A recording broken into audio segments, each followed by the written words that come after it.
सोचो तुम अंतरिक्ष में अकेले तैर रहे हो, चारों तरफ सिर्फ अंधेरा है, और तभी तुम्हें कुछ दिखता है।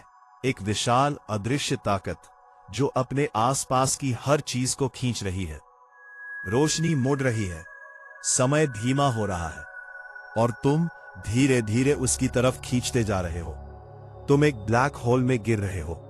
आगे जो होगा वो सच्चाई किसी भी साइंस फिक्शन फिल्म से ज्यादा अजीब है, और ये सब सच है। साइंस ने इसे साबित किया है। ब्लैक होल क्या होता है, पहले ये समझो। ब्लैक होल कोई छेद नहीं है, ये खाली नहीं है, बल्कि ये पूरे ब्रह्मांड की सबसे भारी चीज है।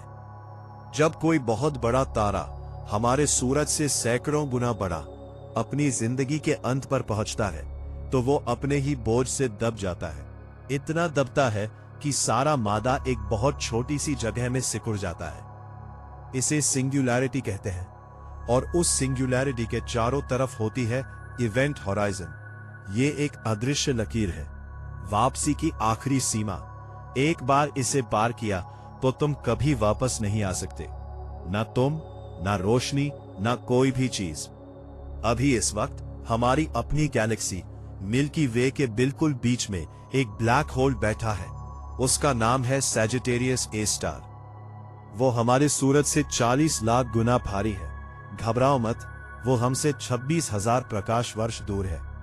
अभी के लिए हम सुरक्षित हैं। गिरना शुरू होता है तो चलो वापस तुम्हारे पास। तुम गिर रहे हो, क्या महसूस होगा? बाहर से देख रहे किसी इंसान को तुम धीमे पड़ते दिखोगे।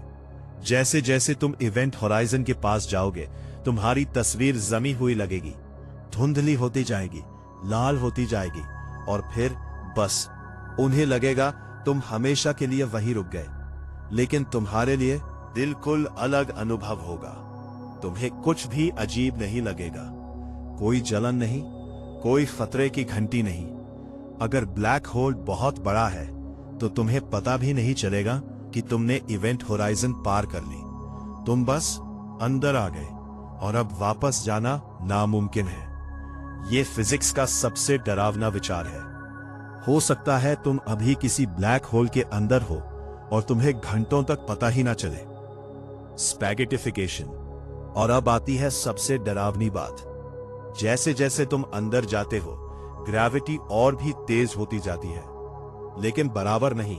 तुम्हारे पैर थोड़े ज्यादा अंदर है तो उन पर खिंचाव ज्यादा होगा, तुम्हारे सिर पर थोड़ा कम। तुम खींचने लगते हो लंबाई में, जैसे कोई आटे को बेल रहा हो, और साइंटिस्ट ने इसका नाम रखा है स्पैगेटिफिकेशन। यानी तुम स्पैगेटी की तरह लंबे होते जाओगे। एक छोटे ब्लैक होल में ये इवेंट होराइजन के पहले ही होता है। तुम बाहर ही खींचकर टुकड़े हो जाते, लेकिन एक बहुत बड़े ब्लैक होल में, जैसे गैलेक्सी के केंद्र वाले, इवेंट होराइजन पर ग्रेविटी उतनी तेज नहीं होती। तुम साबुत अंदर जाते हो, और फिर बाद में स्पैगेटिफिकेशन होती है। अंत दोनों में एक ही है, समय टूट जाता है। अब फिजिक्स पूरी तरह अजीब हो जाती है। आइंस्टाइन ने बताया था, ग्रेविटी सिर्फ चीजें नहीं खींचती, वो समय को भी मोड़ती है। जहां ग्रेविटी जितनी ज्यादा, वहां समय उतना धीमा। ब्लैक होल के पास 1 घंटा बाहर की दुनिया के कई साल बराबर हो सकता है। एक फिल्म थी इंटरस्टेलर, जिसमें एक ब्लैक होल के पास के प्लैनेट पर क्रू कुछ घंटे बिताती है। वापस आने पर उनका साथी 23 साल बूढ़ा हो चुका होता है। ये कोई काल्पनिक कहानी नहीं है, ये असली फिजिक्स है। और इवेंट होराइजन के अंदर हमारी सारी इक्वेशंस काम करना बंद कर देती है। फिजिक्स के जो नियम हम जानते हैं, वो वहां टूट जाते हैं। सिंगुलैरिटी पर क्या होता है, ये आज भी साइंस का सबसे बड़ा अनसुलझा रहस्य है। हॉकिंग रेडिएशन और इंफॉर्मेशन पैराडॉक्स। ले रुको, एक ट्विस्ट है। सालों तक लोग मानते थे कि ब्लैक होल से कुछ भी बाहर नहीं आ सकता। फिर 1974 में महान साइंटिस्ट स्टीफन हॉकिंग ने एक बड़ी बात बताई। उन्होंने मैथमेटिकली साबित किया कि ब्लैक होल बहुत धीरे धीरे एनर्जी छोड़ता है। इसे हॉकिंग रेडिएशन कहते हैं। कैसे होता है ये? क्वांटम फिजिक्स कहती है कि खाली जगह भी खाली नहीं होती। वहां हमेशा दो पार्टिकल्स जन्म लेते हैं और एक दूसरे को खत्म कर देते हैं। लेकिन इवेंट होराइजन के पास एक पार्टिकल अंदर गिर जाता है और दूसरा बाहर निकल जाता है। ब्लैक होल थोड़ा थोड़ा सिकुड़ता रहता है। खरबों खरबों साल में ब्लैक होल पूरी तरह खत्म हो जाएगा। लेकिन इससे एक नई मुसीबत पैदा हुई, इंफॉर्मेशन पैराडॉक्स। अगर ब्लैक होल खत्म हो जाए तो उसके अंदर गई हर चीज की जानकारी भी खत्म हो जाती है। और क्वांटम फिजिक्स कहती है जानकारी कभी नष्ट नहीं हो सकती। हॉकिंग खुद अपनी पूरी जिंदगी इस सवाल से लड़ते रहे। आज भी इसका जवाब किसी के पास नहीं है। आखिरी सच, तो अगर तुम ब्लैक होल में गिरो क्या होगा? बाहर से देखने वाले को तुम जमे हुए दिखोगे, अंदर से तुम स्पगेटी बनोगे। एक ऐसी लकीर पार करोगे जहां से कोई लौटता नहीं, और बीच में फिजिक्स के सारे नियम बेकार हो जाएंगे।